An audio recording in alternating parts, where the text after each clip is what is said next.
Hello বন্ধুরা, আমার আরেকটা নতুন ভিডিওতে তোমাদের সবাইকে স্বাগতম। তো আজকের যে রান্নাটা আমি রাঁধছি এটা আমার খুবই খুবই ফেভারিট রান্না। এটা হলো লাচু মাছ, মানে বাটা মাছ দিয়ে হাতে মাখানো মাছের রসা। তো আমার এইভাবে মানে কাঁচা মাছটা এইভাবে মশলা মাখাই মানে রান্না করলে আর সবচেয়ে বেশি ভালো লাগে। তো দেখো মাছটারে ধুয়া কাটটা নিছি, আর এখানে আমি যে পেস্টটা বানাইছিলাম এটা হইলো পেঁয়াজ আর শুকনা লঙ্কা দিয়া পেস্ট, আর কোনো কিছু দিছি না। আর জিরা গুঁড়া দিছি, লবণ দিছি, সরষের তেল দিছি, হলুদ দিছি, দিয়া এখন ভালো করে আমি মাখাইতেছি মাছটারে। তো মাছটারে মাখাইয়া টাখাইয়া আমি রাখা দিব অনেকক্ষণ সময়, মানে ধরো না আধা ঘন্টা এমন মাছটারে মশলা মাখাইয়া মানে ঢাইকা রেখা দিব, পরে রান্না করুম। তো এটা আছে না ভাপে দিলেও ভালো লাগে, মানে টিফিন বক্সের মুখ বন্ধ করে। আবার তুমি ফোড়ন দিয়েও করতে পারো।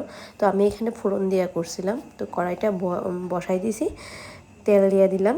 তো তেল গরম হইলে পেঁয়াজ দিয়ে দিছি। তো পেঁয়াজটা আমি লাল লাল করে ভাজুম। আমি তো এমন কোনো আদা টাদা রসুন টসুন কিচ্ছু দিছি না, আমার এইভাবেই ভালো লাগে। তো দেখো পেঁয়াজটি লাল লাল করে ভাজ হয়েছে, এবার মাছটি দিয়ে দিব। কোনো ঝামেলা নাই, কোনো কিচ্ছু নাই, খুব ভালো লাগে। তুমি যে কোনো মানে মাছ দিয়েই খাইতে পারবা, যেমন মাগুর মাছ দিয়েও ভালো লাগে, শিং মাগুর দিয়েও ভালো লাগে, যে কোনো রুই কাতলা সব কিছুতেই ভালো লাগে। তো এখন আমি মাছটারে ভালো করে একটু কষায় নিব মশলার সাথে। যখন তেল তেল ছাইড়াইব তখন আমি জল দিয়ে নামো।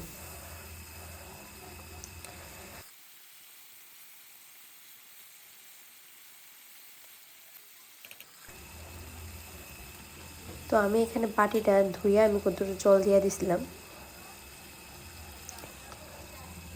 কারণ এটার মধ্যে অনেকটি মশলা লাগিয়ে আসছিল তাহলে।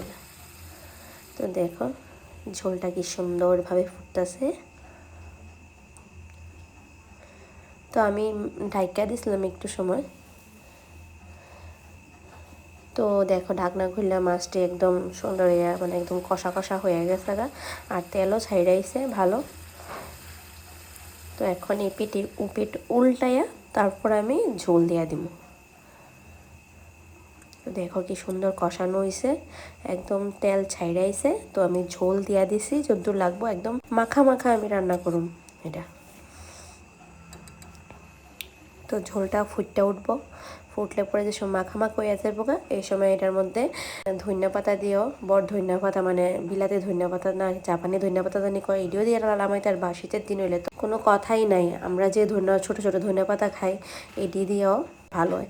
তো কেমন লাগছে ভিডিওটা আমার একটু জানাইও। তো চলো আজকের ভিডিওটা ওর দূরেই, তোমাদের সঙ্গে দেখা হইতেছে পরের ভিডিওতে।